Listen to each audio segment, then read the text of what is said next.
오늘 개장전 알고 넘어갈 뉴스는 이렇게 크게 좀 기업 관련한 소식으로는 인페이지 에너지랑 캔퓨 관련 소식이 있고, 그리고 또 일라이 릴리에 대해서 골드만삭스에서 상당한 강세론을 펼치는 내용이 하나 있어. 이거 이야기해 드리도록 하겠습니다. 그리고 또 2024년에도 이제 주가가 S&P 500이 10% 이상 충분히 상승 가능하다는 그런 이제 통계적 뒷받침 자료가 너무 많아가지고 이거에 대한 정리도 한번 해보겠고요. 이 외에 또 큰 뉴스로는 애플에 이제 애플워치 울트라 9 그거 좀 판매 중단됐다는 소식이 있었는데 그거는 이제 어제 장 끝나고 나온 이슈기도 하고 미국에서만 한정된 이슈다 보니까 여기 따로 포함시키지는 않았습니다. 그럼 바로 첫 번째 뉴스부터 살펴보면요. 인페이지 에너지가 이제 구조조정을 발표했는데 2022년부터 이 증시 트렌드가 결국 효율성의 해입니다. 효율성을 찾는 기업들은 주가가 상승하는 경향이 보여주고 있는데 뭐 대표적으로 메타 플랫폼이나 스포티파이 같은 기업이 대표적이었죠. 사람 많이 자르고 이제 비용 절감하면 주가 반등하는 모습 보여줬는데 인페이지 에너지도 그런 거 좀 기대해 볼 수 있지 않나 싶습니다. 이 운영 비용 절감을 위해 인력 10% 구조 조정한다고 오늘 발표했고요. 그리고 얘네가 원래 이 마이크로 인버터 이 태양광 지붕에서 이 전력 이거를 이제 그 집 안으로 연결시켜주는 이 마이크로 인버터 생산 업체인데 얘네가 이 마이크로 인버터 외에도 이제 뭐 태양광 전력 배터리나 그런 거 이제 또 위탁 제조도 했습니다. 근데 이제 그런 위탁 제조는 이제 좀 비용 측면에서 부담되다 보니까 그 사업은 이제 중단하고 앞으로는 자기네 주력이었던 마이크로 인버터 제조에 앞으로 더 집중해 한다고 발표했습니다. 그리고 현재 이 태양광 수요가 좀 줄다 보니까 이 수요에 맞게 앞으로 제품 공급도 맞춘다면서 이 비용 절감을 아주 타이트하게 갈 예정에 있고요. 그리고 사람 이렇게 좀 해고하다 보면은 일회성으로 이제 퇴직금 챙겨줘야 되다 보니까 이번 4분기하고 내년 1분기까지 일회성 비용이 발생할 수 있는데 이제 그 일회성 비용이 차감된 이후로부터는 내년에 운영 비용이 이렇게 크게 감소한다고 합니다. 분기당 운영 비용이 현재 이 구조 수정이 끝나면은 750만 달러에서 800만 달러까지 감소할 것으로 예상되고 있는데 가장 최근 실적 발표에서 인페이지 에너지 운영 비용 보면은 이렇게 그 99 밀리언 달러에 달하고 있거든요. 근데 이게 약 한 30%, 20% 가까이 운영 비용이 감소할 예정입니다. 비용이 줄어든 만큼 그만큼 마진율이 높아질 수 있겠죠. 인페이지 에너지 올해 이렇게 YTD 기준 마이너스 53% 주가 하락했는데 이게 워낙 금리에 민감한 사업이다 보니까 최근에 약간 이제 금리 인하 기대감이 커지면서 주가 반등하고 있거든요.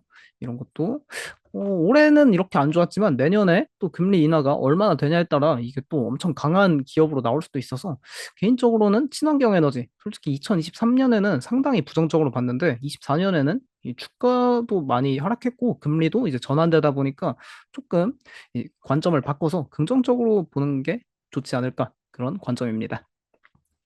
그다음에 이제 캔뷰 관련 소식인데 캔뷰 하면은 대표적 제품이 타이레놀이죠. 존슨앤존슨의 소비재 사업부가 분사된 기업으로 이렇게 뭐 타이레놀, 뭐 뉴트로지나 리스테린 그런 다양한 소비재 상품들 판매하고 있는데 이 타이레놀 관련해서 소송이 계속 진행 중에 있었어요. 그러니까 어떤 소송이냐면은 이제 임산부들이 임신 중에 타이레놀을 복용하면은 이 태아에게 ADHD나 자폐증을 유발할 수 있다. 그런 소송이었는데 그거에 대해서 오늘 법원에서 이 캔뷰 손 들어줬습니다. 판결문에 따르면은 이 판결을 통해 원고는 태아기 아세트아미노펜이 이 타이레놀이라고 해요. 이 타이레놀 노출이 자폐증이나 ADHD를 유발할 수 있다는 사실을 입증할 수 있는 증거가 없다라고 하면서 캔뷰 손 들어줬습니다. 이게 원래 만약에 캔퓨가 이걸 패소했으면은 여기 약 한 30억 달러에서 40억 달러 정도 합의금이 발생할 것으로 우려되고 있었거든요. 근데 이런 앞으로 합의금이 이제 승소했으니까 합의금 발생 우려가 적어지면서 주가 긍정적으로 반응하는 모습입니다. 프리마켓에서 현재 5% 이렇게 상승하는 모습 나타나고 있고요. 캔뷰 이렇게 분사하고 계속해서 이 타이레놀 관련 소송 이슈 때문에 주가 오버행이 심했는데 이제 좀 반등할 수 있지 않나 그런 기대감 한번 가져보도록 하겠습니다. 그다음 이제 이 소식 아시는 분들 계실지 모르겠는데 올해 생각해 보면은 나스닥 100은 물론이고 S&P 500 내에서도 이 주식 분할을 하는 기업이 떠오르는 게 없습니다. 이 아주 충격적인데 2010년 이후로 2023년까지 거의 한 13년, 14년 만에 나스닥 100 지수에서 주식 분할을 한 기업이 단 한 개도 없는 해로 현재 기록되고 있습니다. 앞으로 거래일이 2주일도 안 남았는데 이 남은 2주 동안 뭐 주식 분할 발표되지 않는다면은 이렇게 2010년 이후로 그 주식 분할이 없는 해로 기록될 전망인데 왜 이렇게 주식 분할이 계속 없냐? 이게 보니까 이 개인 투자자들이 주식 분할을 하지 않아도 주식을 다 산다는 겁니다. 그러니까 개인 투자자들이 선호하는 현재 탑 10 주식 살펴보면 뭐 테슬라, 엔비디아, 아마존, AMD, 마이크로소프트, 메타, 스노우플레이크, 팔란티어, 구글, 월마트. 여기서 주가가 100달러 안 되는 기업은 팔란티어밖에 없죠. 이게 한 18달러, 뭐 19달러 정도 하니까. 나머지 이제 다 막 100달러 넘어가고 뭐 500달러 이렇게 기록하는데도 근데 이제 개인 투자자들이 전혀 그런 거에 부담감을 느끼지 않고 이제 마음껏 투자를 한다는 겁니다. 그래서 이 기업들 입장에서도 더 이상 뭐 주식 분할을 그 안 해도 사람들이 많이 이제 주식 사주니까 이걸 할 필요가 없다. 그런 걸 느낀다 해요. 그리고 실제로 또 최근에 이제 미국의 뭐 레딧 같은 데 보면은 브로드컴 현재 1000달러가 넘어가는데 그 주식 매수세가 엄청 크더라고요. 미국에서는. 그런 거 보면은 이 주식 분할이 앞으로도 좀 많이 줄어드는 추세가 되지 않을까 그런 우려도 있는 바입니다. 근데 또 이 주식 분할을 굳이 한다고 이제 개인 투자자들은 주가가 상승한다 뭐 그렇게 믿는다고 하는데 근데 또 많은 리서치 기관들에서는 주식 분할과 주가의 상관관계는 없다 그런 식으로 이야기하고 있어서 주식 분할하지 않더라도 증시에는 크게 큰 영향이 없을 것으로 예상됩니다. 이 자료는 이 S&P 500 내에서 주가가 과거에 이제 50달러가 넘었던 기업들, 뭐 100달러가 넘었던 기업들 이런 내용인데 이 과거 2010년대 초반만 해도 100달러가 넘던 기업들은 10%도 안 됐습니다. 미국 증시에서. 근데 이제는 거의 한 60%에 도달하고 있죠. 그만큼 주가가 많이 상승하면서 이제 다 주식가가 그 주식 가격이 엄청나게 큰 모습인데 이런 것도 한번 체크해 보시면 좋을 것 같습니다. 주식 분할 올해는 0건 기록하고 있는데 과연 내년에 좀 증가할 수 있을지 그런 거 한번 기대해 볼 필요 있겠고요. 그다음 이제 일라이릴리 관련 소식입니다. 골드만삭스에서 2028년에 일라이릴리의 주가가 아니 기업 가치가 1조 2천억 달러가 가능하다라는 내용인데 상당히 흥미로웠습니다. 근데 이런 리포트를 내면서 골드만삭스에서는 되게 코미디인 게 현재 일라이릴리 목표 주가 600달러 제시하고 있더라고요. 근데 또 2028년까지는 이렇게 1조 2천억 달러 가능하다고 주장하고 있습니다. 내용 한번 보면은 2028년까지 이 미국인의 6,800만 명이 GLP-1을 복용하게 될 거고, 그리고 2030년까지 GLP-1 매출이 이렇게 400빌리언 달러에 달할 것이라 전망하고 있습니다. 월가 대부분에서는 이렇게 그 천억 달러, 그러니까 천억 달러를 예상하고 있는데 이 GLP-1 매출이 근데 또 골드만삭스는 이거의 4배에 달하는 매출을 예상하고 있어요.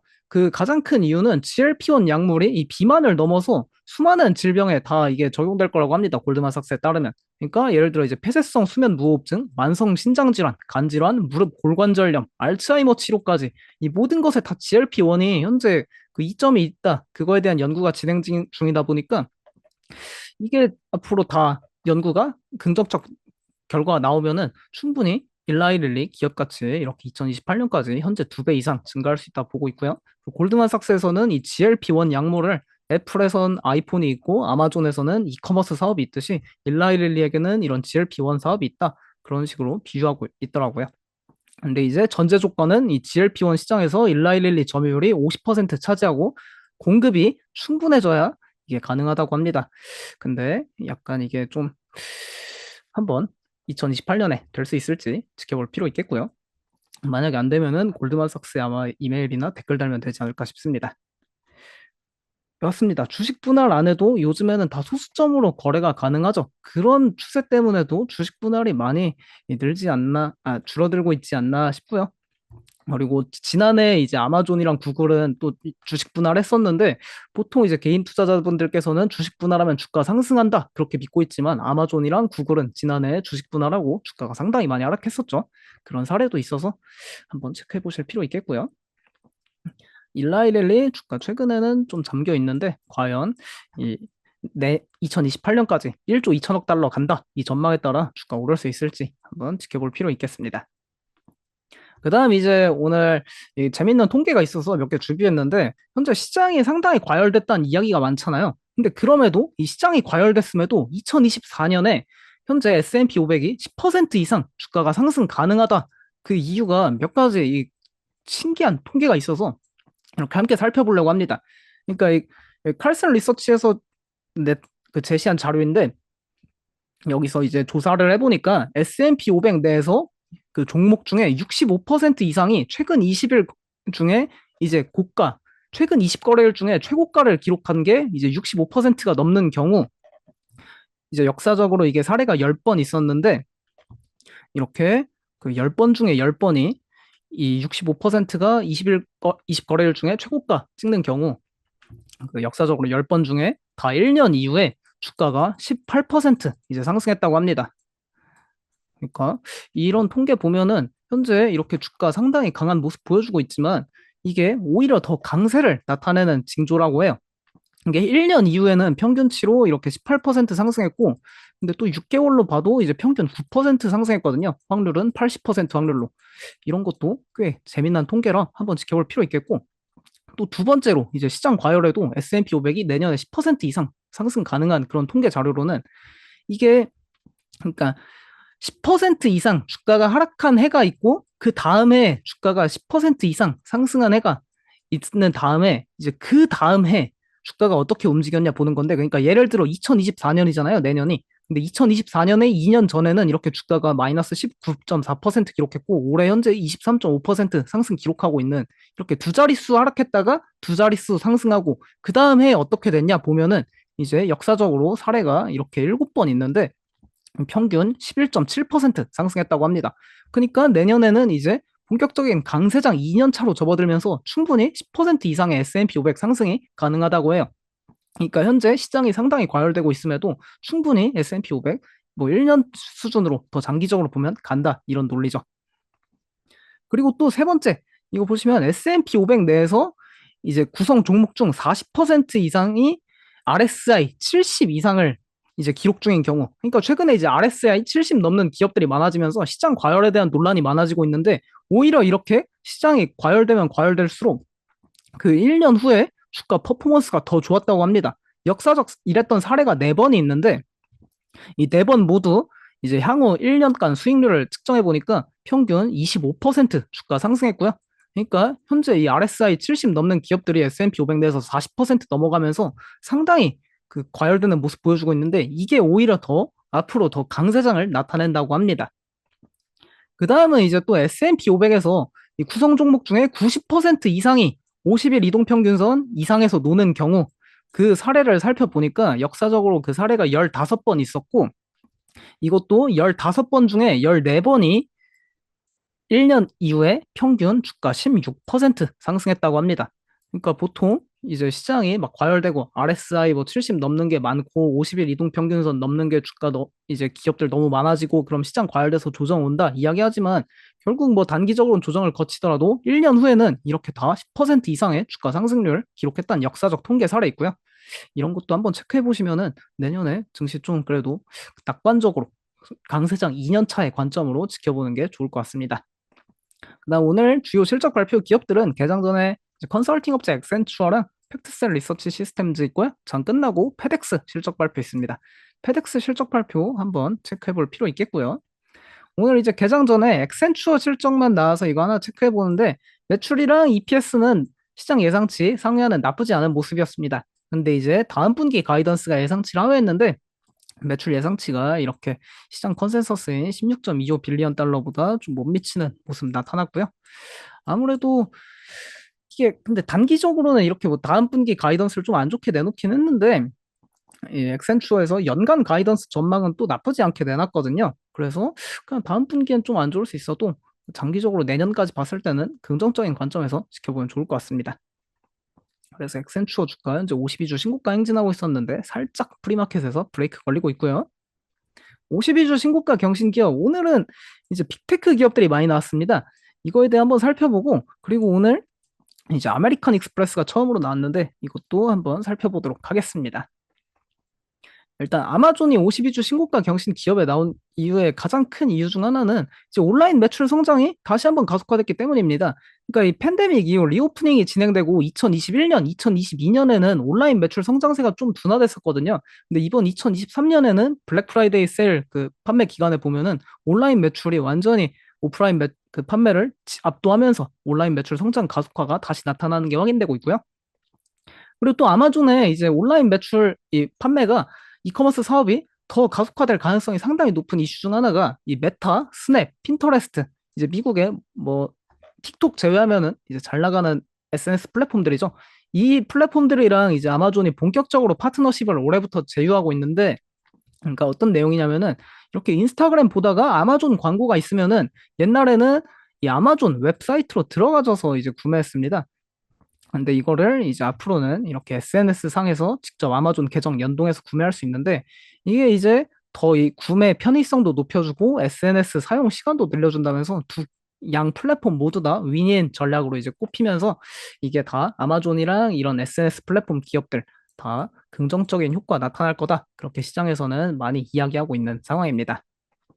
그리고 또 아마존 가장 특징적인 것 중 하나는 이 아마존 광고 요금제가 현재 급성장 중인 건데, 이건 어제 이제 미장원 시간에도 이제 이사님께서 한번 이야기해 주셨어요. 블룸버그 인텔리전스 자료에 따르면은 뭐 아마존 광고 매출이 2028년에 100빌리언 달러 간다. 뭐 그런 이야기였는데, 광고 요금제가 상당히 큽니다. 이 아마존에 보면은.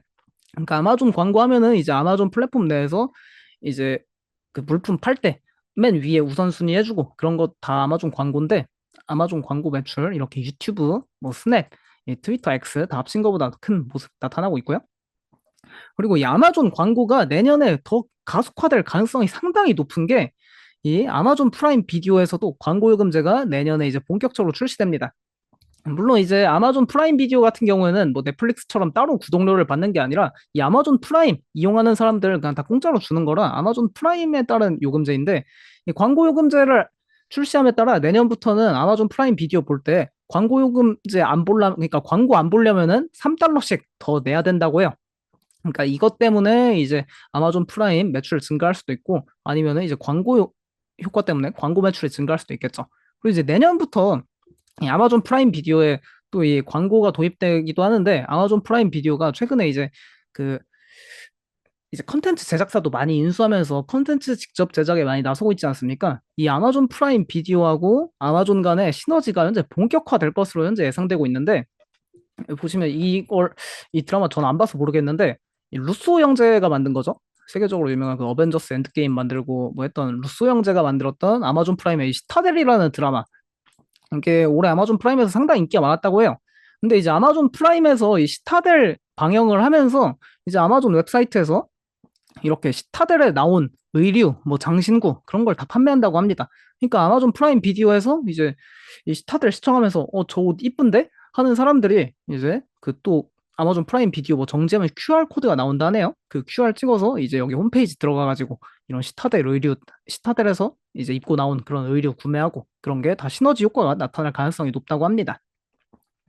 그리고 또 이제 내년에 AWS 성장 가속화가 다시 그 예고되고 있고요. 아무래도 이제 생성형 AI 붐 때문에 AWS 사용량이 다시 크게 증가할 것으로 현재 전망되고 있는 상황입니다. 그리고 아마존 최근에 또 관심 가져보면 좋을 만한 이유가 잉여연금 흐름이 이렇게 가파르게 돌아서고 있는데, 얘네가 거의 2021년, 22년에는 투자를 많이 하면서 잉여연금 흐름이 이렇게 많이 하락세를 보여줬거든요. 근데 이제 다시 한 게 투자 사이클이 끝나가면서 다시 잉여연금 흐름이 강하게 나타나고 있는데, 이 과거 아마존의 주가하고 잉여연금 흐름 간의 상관관계를 보면은 거의 일치하는 모습 보여줬습니다. 2021년에서 2022년에 이렇게 잉여연금 흐름이 감소했을 때 주가는 좀 위에 있었거든요. 근데 결국 이게 다이버전스가 나타나면서 아마존 주가가 하락했던 사례가 있습니다. 근데 현재 잉여연금 흐름이 이렇게 다시 반등하면서 주가도 다시 올라오고 있어서 아마존 잉여연금 흐름 추이 계속 살펴보면 좋을 것 같습니다. 그래서 아마존 현재 52주 신고가 경신하고 있고요. 그 다음 이제 메타 플랫폼스인데, 메타 플랫폼스 역시 현재 디지털 광고 시장이 상당히 가파른 회복세를 보여주고 있는 게 긍정적으로 작용하고 있습니다. 얘네 지난 실적 발표에서도 실적은 상당히 좋았죠. 디지털 광고 시장이 상당히 강하다고 하면서. 대신 이제 문제가 됐던 거는 이스라엘 관련 이제 중동 분쟁 때문에 광고 매출 좀 감소할 수 있다. 뭐 그런 걸 이야기하면서 주가 좀 잠겨 있었던 건데, 결국에는 이 광고 시장이 앞으로도 계속 커질 수밖에 없는 게 현재 메타 플랫폼의 이 광고주 가장 큰 손, 거의 쩐주죠. 이게 현재 테무랑 쉬인입니다. 이 테무하고 쉬인이 현재 성장을 위해 엄청나게 광고 지출을 하고 있는데, 그 광고 다 어디다가 지출하냐면은 이제 인스타그램에다 지출하고 있습니다. 이렇게 보시면은 테무 광고 그냥 틈만 나면 나오고 있고요. 쉬인 광고도 이제 이거 국내에서도 계속 인스타 볼 때마다 이 광고 나오고 있죠. 그러니까 인스타그램에서 테무하고 쉬인이 망하지 않는 이상은 인스타그램 광고 매출 계속해서 증가할 가능성 높게 나타나고 있습니다.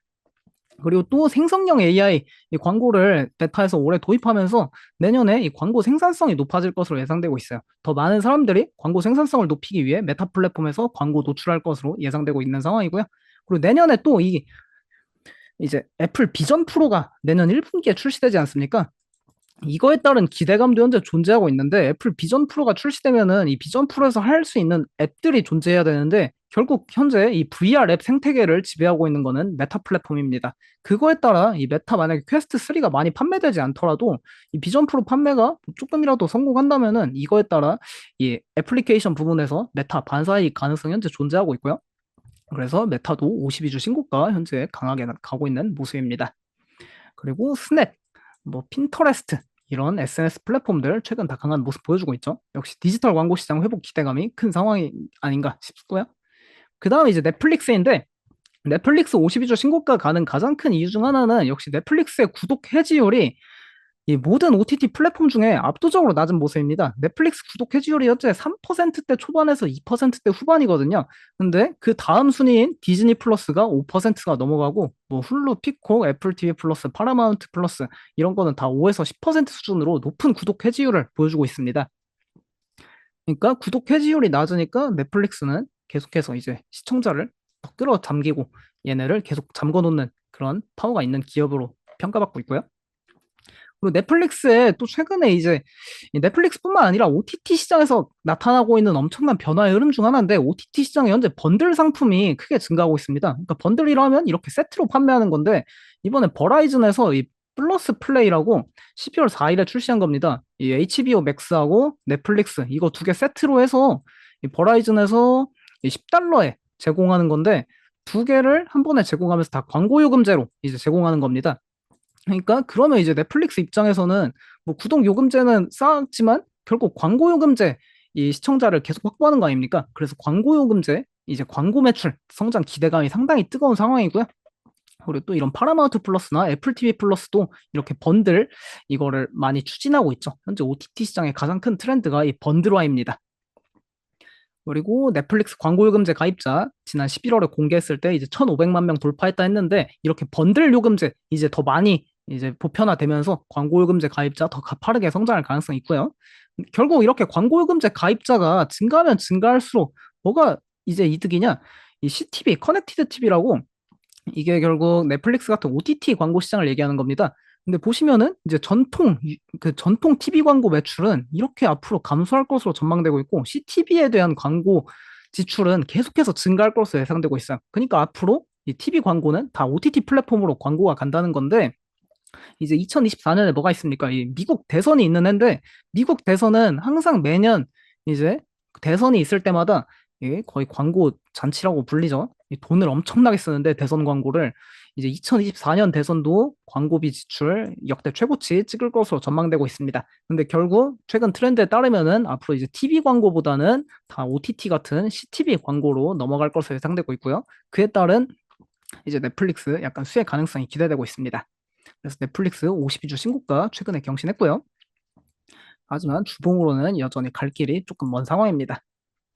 그 다음에 이제 아메리칸 익스프레스가 52주 신고가 경신 기업에 나왔습니다. 아무래도 이 아메리칸 익스프레스가 최근 52주 신고가 경신 기업에 나오는 이유 중에는 소비 증가도 있지만 이 밀레니얼과 Z세대가 이 아멕스에 진짜 엄청나게 그 푹 빠져 있다고 표현하더라고요. 왜 그러냐면은 Z세대랑 밀레니얼 세대는 그 어느 세대보다도 이 경험 소비를 중시하는데 아멕스 이거 써보시면 아시지만 이 혜택이 아주 빵빵하지 않습니까? 그러니까 공항 라운지 혜택 그런 게 있는데 현재 미국을 비롯해서 뭐전 세계 다 조사해 보면은 이 앞으로 6개월 뒤에 해외여행 가겠다 이거에 대한 이 데이터가 사상 최고치를 경신하고 있다고 해요. 그러니까 너도 나도 다 해외여행 가고 싶어 하는데 해외여행 갈 때 뭐 아멕스 카드 갖고 있으면은 이제 공항 라운지 이런 다 이용 가능하다 보니까 이제 Z세대랑 밀레니얼 세대 필두로 해서 이 아멕스 발급이 계속 증가하고 있다고 해요.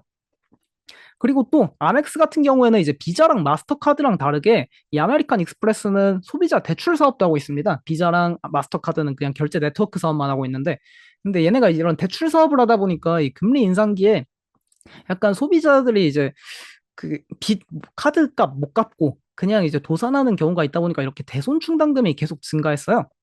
이게 결국 기업의 다 비용으로 잡히는 건데 이제 금리 인하 기대감이 있다 보니까 결국 그러면 이제 소비자들이 그 카드값 못 갚는 게 아니라 이제 다 갚을 수 있다 그런 전망이 나오면 이 대손충당금이 다시 감소하게 됩니다. 그럼 이게 감소하는 만큼 다 아메리칸 익스프레스의 이익으로 잡히게 되거든요. 그거에 따른 기대감 때문에 아멕스 이제 이익 증가 기대감이 있는 상황입니다. 그래서 아멕스 52주 신고가 경신하는 모습이고요. 그 다음 나온 기업은 예티홀딩스인데 예티는 좀 의외입니다. 이거는 그래서 혹시 미국에 계신 분들이 이 인기가 진짜 많은지 그게 궁금해서 한번 52주 신고가 경신 기업을 소개해드리는데 예티하면 이 텀블러하고 이 아이스박스 이걸로 유명하죠. 한때 뭐 이 텀블러계 샤넬 뭐 그런 식으로 불렸는데 그 리콜 문제가 많아가지고 좀 그 지위가 많이 깎이긴 했거든요.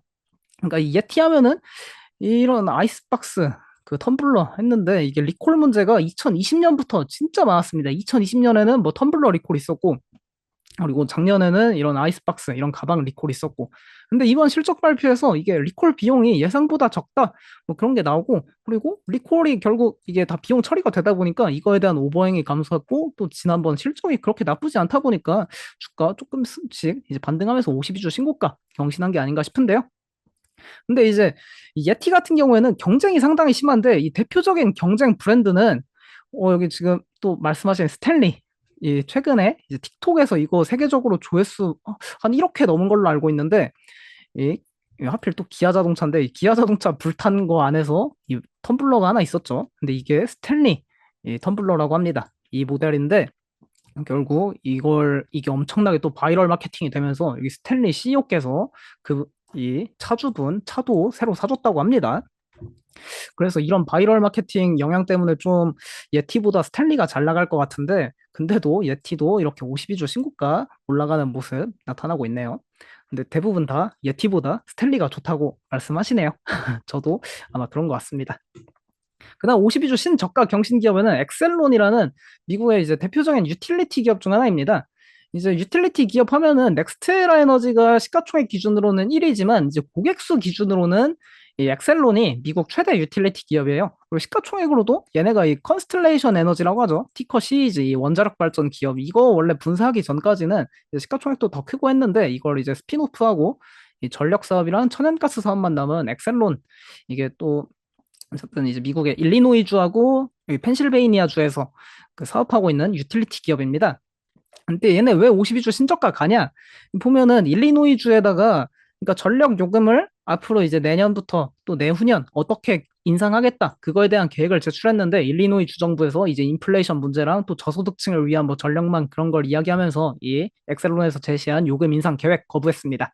그러고 이제 2024년에서 2027년까지 이 일리노이 주정부에서 훨씬 낮은 요금 인상률을 승인하면서 결국 이 전력 요금을 못 올리면은 유틸리티 기업 입장에서는 이 매출 성장률이 낮아지니까 그게 다 주가에 반영되지 않겠습니까? 그래서 그런 판결 나온 이후로 주가 현재 52주 신저가까지 다이렉트로 하락했고요. 오늘 나온 투자 의견 기업 3개 살펴보면요. 이제 파이퍼 샌들러에서 태양광 그 패널 업체죠. 지붕. 썬런에 대해 투자 의견 중립에서 비중 확대로 상향 조정하고 목표 주가를 15달러에서 31달러로 거의 더블로 상향 조정했습니다. 상승 여력 72% 나타나고 있는데 이 논지가 뭐냐면은 이런 재생에너지 프로젝트는 이 프로젝트 파이낸싱에 의존하기 때문에 금리와 신용 스프레드 변화에 매우 민감하다고 합니다. 그래서 현재 이제 금리가 점점 낮아지고 있는 모습이죠. 10년물 금리가. 그리고 내년에 또 금리 인하 기대감이 있고요. 그러다 보니까 이제 자본 비용 감소를 이유로 목표 주가 상향을 한다고 합니다.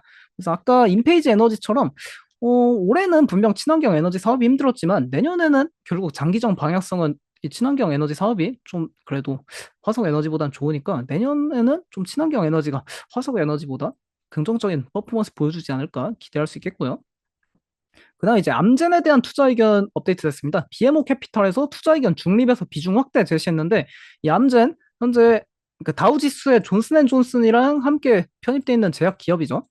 그러니까 암젠의 이 새로운 경구 및 주사제 대사 파이프라인이 그러니까 이제 비만 치료제 말하는 겁니다. 이게 일라이릴리 같은 프리미엄 없이도 비만 시장에서 활약할 수 있는 기회를 제공하고 있다고 합니다. 그리고 또 이 호라이즌 테라피틱스 인수가 종료됨에 따라 수익 확장에 의미 있는 단계를 밟고 있다 하고 2024년까지 얘네가 이제 신약 임상 데이터 결과 발표할 게 정말 많다고 해요. 그거에 따라 이제 주가가 충분히 멀티플 확장이 나타날 수 있다고 전망하고 있습니다.